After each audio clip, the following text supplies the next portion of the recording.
Hey guys, it's Alpha channel. Here over at the river, and I actually had an interesting download. So if you can see behind me, I guess why I was brought down this particular path.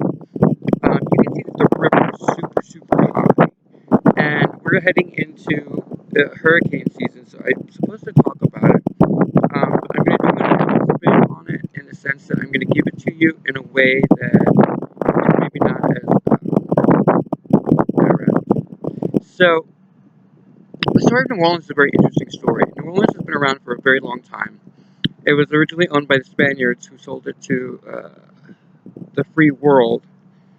Um, and it's been one of those spiritual nexuses, if you will. I guess would be nexus? I don't know. I'm trying to figure out the tense on that one. But the moral of the story is it's been around for 300 years. And it's so original to itself that it's been a standalone character within the country. And one of the great things about it is that it's very traditional, but in a way that's not stuck in a time period, more so stuck in a way of existence. So many of you know that New Orleans is a place of resurrection. It's places in the world. Well, I mean that in current times. There's been other places, obviously, that have also seen resurrection. In our lifetime, there's been a few that has literally been resurrected from chaos. And during Katrina, right behind me is the little area, the canal, the man-made canal that gave way. And on the other side of where I'm at behind me is also the ninth ward, which went completely underwater. And it's actually interesting because it's where I'm staying for tonight. Because as you guys know, I'm on this spiritual journey that's taking me from place to place, and I'm sleeping and eating, or many times wrong. But it's because, like the shelter that was across the street from my birth, this has specific meaning to me in the sense that this is the biggest disaster that could have ever happened in my lifetime, which was to see my hometown go underwater. So it's very fitting that somehow I ended up on a path that brought me directly to me, and I'm able to come to you from the ninth ward, which is right behind me, and show you what we're talking about. So we decided that we would make a man-made canal that would help the trade boats come in and out at better access to the city. But the city is built on a crescent, and so the thing about it is that it's a big bowl, and so basically it's all about under sea level. So when we created this, we got rid of the marshes that used to exist as kind of like a buffer between us and like the different neighborhoods and so forth that would absorb a lot of the impact of natural disaster. But being that we're infinitely wise, we decided to mess with nature in a way that maybe she didn't necessarily like, because we ended up having Katrina. And as we all know, the breaches broke and all of the ninth ward went down. And then now I'm looking at it and I'm getting a download that I'm not necessarily fond of. So I'm going to phrase it like this. Are we the new Atlantis? Are we going to be the city that goes underwater? Or are we going to be the new Bethlehem? Those are the two options that I'm kind of looking at right now. This is going to be an incredibly harsh hurricane season for us, especially August will be very trying for the city of New Orleans. So sorry about that noise, but there are people that decide to walk over here. The point is, it's a park. I mean, we're not complaining, but the story is still the same. Are we going to need another resurrection, or are we going to get our shit together and actually start focusing New Orleans on what we need to do? Instead of worrying about innovation in AI, why don't we work on our pumps and work on surviving the next Hurricane Katrina, which is scheduled, I believe, for this year. And the resurrection, we keep repeating these cycles over and over again, where we keep having to learn from our lessons. And I'm hoping that Katrina is enough of it's not too far in the past for us to remember the truth of what that was like and to not have to relearn it again. But look at the levels of the Mississippi behind me. We are only in February. We're about to hit March. There's some weird stuff going on with the poles. The temperatures are changing from day to day as opposed from season to season. We're in a state of flux. So the question again I'm posing to you all is, well, not me, but it's being posed to us. I'm just a vessel. Is, do we need to learn again? This time at a much greater loss of life, I believe. Or are we going to get it together and actually start getting these pumps in check, making sure that they already are working order by the time the June hits, which is only a couple months away? Look at the levels of the Mississippi behind me and ask yourself, is it worth it to continue to push just for money, or is it time to actually take care of your citizens, New Orleans? Because we've been around for 300 years and haven't changed much, but the one thing we will change is the geography if we don't act now. Is for them to download I'm getting. And so, like I said, are we the new Atlantis?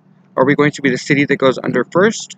Or are we going to be the city that works around that and actually becomes the new Bethlehem? And I say the new Bethlehem because there was resurrection here. We were resurrected once, and if we can avoid having to resurrect once again, it will be quicker, and it will be more efficient, and it will bring a lot more abundance.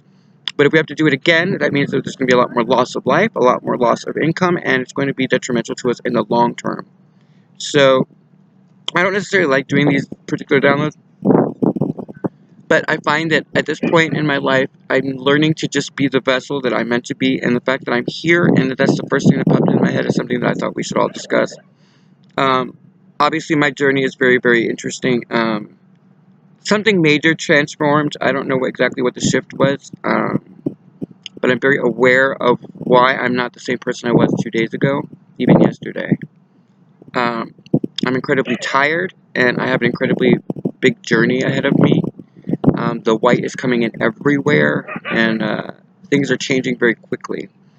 I'm actually being tasked with this one to actually to seek counsel, if you will. The thing that I'm encountering is that I'm going from day to day, and though I know I'm blessed and protected as one of them, one of the things I'm struggling with is I don't like the nature of the fact that I'm being tasked to do things that maybe I'm a little uncomfortable. Now that I face my fears, I'm being asked to, ask for help. Here's the thing. I understand it as a lesson in ascension to learning how to ask for help from friends and family, but here's the other part of that. When you're ascending, you're also tasked with having to learn how to be authentic to who you are and to also be accountable for your own choices and the way that your life is going. So I'm finding myself in a strange place where I'm super confident that everything is taken care of, and I'm trusting the universe, but at the same time, I don't want to be slacking and just be well, I'm not going to try to find a place for me tomorrow, because I have a place tonight, but I have no place for tomorrow. And so part of me is struggling with how much do what do I do, and so understand, guys, that as you see the people going through their journey, do not judge them unless you're willing to be judged. And considering the fact that I've been judged by the highest power, I may not be the right person to judge. And I'm not saying that all egoishly. I'm actually saying that you don't just, even if you're my enemy, don't do it, okay? Because the karma that you're getting is pretty big. It has nothing to do with me. I have no idea how I ended up on this path.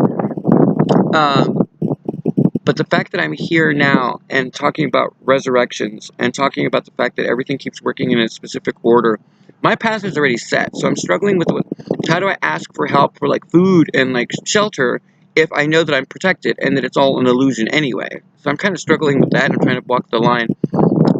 But I'm going to go ahead and just say, if you want to help me on my project, I don't know, I guess we can do Western Union. Just send me an email at Camus over at MSN, and then I will go ahead and try to figure it out from there.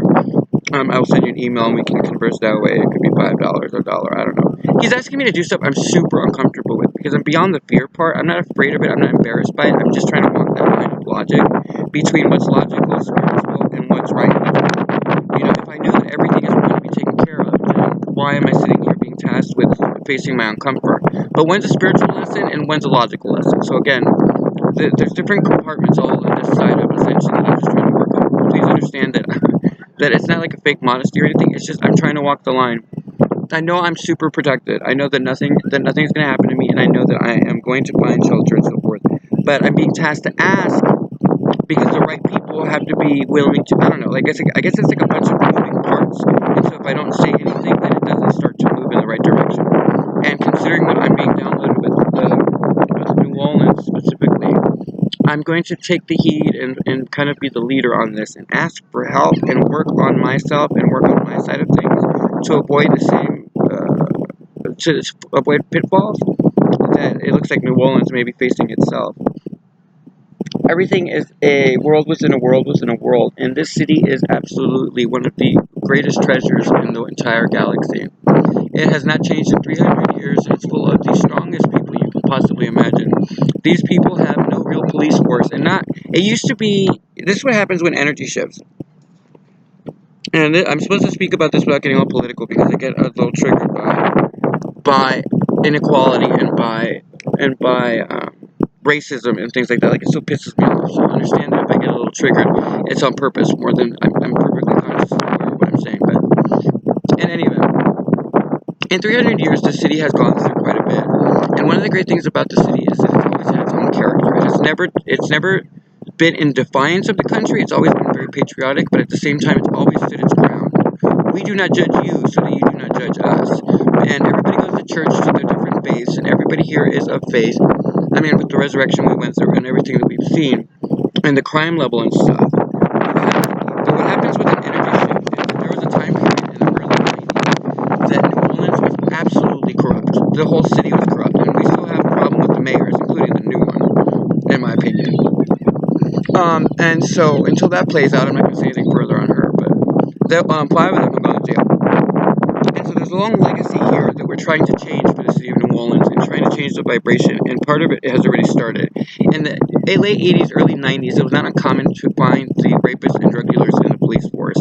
And though the energy has obviously shifted and we have so many good cops in the city, I mean, unbelievable the amount of good cops, no one can get over the crimes of the past. So sometimes when you leave a legacy that's too traumatic for the people that are its victims or somehow affected by it or have witnessed it, it's hard not to get involved. And so that's one of the things that I've learned, is now I see all the beauty and the wonderful cops. There's some amazing cops out here who just defy gravity, I think, because they're still surrounded by corruption. And they're surrounded by money going to the wrong places. Instead of worrying about AI and getting new business, fix my fucking pumps. Get the city back up. Stop worrying about tearing down. Stop worrying about moving people out of neighborhoods that they can barely afford to live in, but they're struggling to keep. And then you walk in here with a new business that you got out of AI, and you go, well, fuck the fact that you're 300 years old and doing your own thing. Let's relocate all of these innocent families. Meanwhile, we have over 600 fucking empty buildings in this goddamn city that no one is using. Why don't you use your brain, move them into one of those buildings, recycling that, and keeping the people, our people, my people, your people, New Orleanians, in place? No, that's too backwards. Well, here's the thing. You're attracted to the fact of our character. You're attracted by 300 years of tradition of being able to stand for ourselves and understand that logic is logic. Don't fuck with my family, I won't fuck with your family. Don't fuck with my money, I won't fuck with you, and you won't go to jail. It's been a very live and let live system. In fact, if you want to get away with corruption in the city, just leave my money alone and leave my family alone. And it's very simple. But instead we have people that aren't from here, like the mayor, who are coming in here, who are not on the up and up, who are doing things that are questionable at best. And you have a city that is so used to being beaten down that it's on its resurrection. It happened because of the energy shift. It didn't happen because anybody stepped in so much as the energy shifted for the city. Because the city didn't deserve what it got. It has a massive amount of really good, high-quality energy here. It's unique. Its signature is identifiable anywhere in the world. Everyone on this planet wants to come to New Orleans. And now we're running down a clock that's basically telling us that it's going to be in the next year or two that we're going to be tested again if we don't put ourselves in check. But it begins with us. It begins with people like me, like you, that have to talk about these things that aren't necessarily comfortable. And I don't care if people I know that the good cops out there love me, and I know that the politicians that are good out here love me. I'm trying to bring awareness to the fact that the city is going to need help soon. We need money for pumps that actually work. We need to understand that the city needs some floating fucking devices because we've decided, Army Corps of Engineers, I hate to put you on blast, but these stupid motherfuckers, you literally took out all the marshes on the way inland, so that now there is nothing, and I mean nothing, stopping the hurricane from full impact if it comes our way. What was that? What corruption cycle was that? Who got the payoff of that cycle? Because even I am not a very smart person. Can tell you that that's not going to work. In fact, it's going to expedite the damage. And then you're going to sit there and go, well, we couldn't have known. I knew. I know.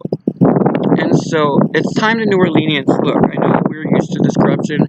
It's time that we start being proactive. Don't fuck with our money. If you want to close down the city and you want to make it a 2 a.m. type of curfew, bitch, get the fuck out of our city. Go. We don't want you here. Okay? Because here's the thing. What makes us unique is that we have continued to be able to run this without it coming to hell.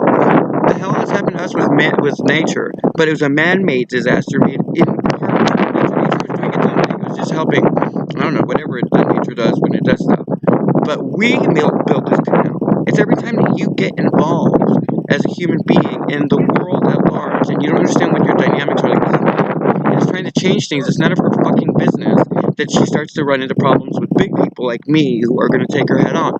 Because what you're trying to do is put your needs and your ego and your little twat in front of what's good for our city. And at the end of the day, we're not going to take it. And you don't believe us? We're going to catch everything you've cut corners on and everything that I know you've done. And we're going to put it on blast, and then you're going to end up being the sixth one in jailhouse. So why don't you do us all a favor? Do the political arena and do what you're supposed to do, but stop fucking with our money, stop fucking with our way of life, start working on our pumps, start preserving our life, and then we'll give you the respect that you think you deserve, and then you can be our mayor. But until I start seeing something, and I'm not the only one, I'm just the one that has the balls to say it, I find you super, super questionable at best. And that's not me being judgy, that's just your actions. I was there for that smoking meeting when you banned smoking, and your agenda was so clear, you wouldn't even listen to the people with the vape, so don't even argue with me that you did. You didn't give anybody a chance, you had made your decision before you got there, and you are the wrong person for our city. But you're in office, so I have to support the fact that the people who voted you in because they didn't know what you were like. But this time, I'm not playing. You see that river behind us? Okay? That river is so high that it would take 2 steps for me to get down to it. And I'm above sea level, which means that the entire city is already under sea level and the water is already above the city. So why don't you get your shit together and start focusing on what we need you to do, which is pumps, making sure that we have everything in check for the disaster that's about to hit the city, and that you are capable of handling it. Because at this point, all you're doing is basically straightening your pubic hair and going, oh look, I'm going to make braids. I don't give. Do what you need to do in that position. Stop worrying about your ego. You're nothing to anybody at this point other than useless. If you don't start owning up to the fact that there's stuff that you're dodging and questions that your personality is not on the up and up. And so I'm going to put you on blast because this city is in danger already. And we already had warnings about the levels of the Mississippi. And the pumps, I guarantee, are not going to be working because you're too busy worrying about AI and trying to get trade and business in here. Meanwhile, you're going to cost the city more money and the government more to come back and fix the mistakes that you're not dealing with. It's not just her. I mean, poor woman. It's not just you. I'm not like trying to personally attack you. I just question your ethics, and that's the best I can give on that. But there are other wonderful people around her that know that I'm right. And so instead of worrying about her, let's worry about the city. Okay? Stop worrying about our money. Stop worrying about how the violence here is based on the fact that there's corrupt city and that we have a legacy of corruption. So people think that they can get away with shit. So why don't you focus on better cops and a higher salary for them so that we can get better cops from above and from below and from the side and wherever they're coming from to move to New Orleans to help us strengthen the character that's already there, because the world is watching you, sweetheart, and the world is watching us as a city. Because I'm telling you right now, the question is, are you going to help us build up Bethlehem after resurrection, or are you going to be the last mayor in charge of why we went to Atlantis? That's kind of where we're at. Which direction are you going to go, honey? And that is directed to her, because she will be the mayor that inherits this problem, whether she wants it or not. And it probably wouldn't be playing out this way if she was more on the up and up. But that's just me going by what I see in her and what I've seen in the future. But I will say this, at the end of the day, I find that everybody is redeemable, and I think that woman has a lot of good qualities in her, and I think that she's going to do the right thing if we just put the right pressure on her. But it starts by just clarifying something, honey. Stop worrying about us closing at 2 a.m. Start worrying about better cops, better pumps, and a better system for the city. And then we can start working on this trivial stuff that makes your ego feel better. But right now we're talking about millions and millions of people. We're talking about 1 million people's lives and families that are all going to be destroyed if you don't get it together. So that's it for me on Alan Altruistic Channel. Like I said, I'm not triggered as much as I'm tired. I have this sort of truth, and though I don't always want to use it, and although my life is in a complete chaotic situation to the outside world, I have complete peace and a lot of wisdom that I'm going to share with the world. And I don't care whose feet get caught in the trap anymore, because the city is so beautiful. If I got to witness all of Mardi Gras this year in a way that was very unusual, and I'm grateful for it. So I'm not about to let it go down without a fight. That's it for me on Alan Altruistic Channel. Later.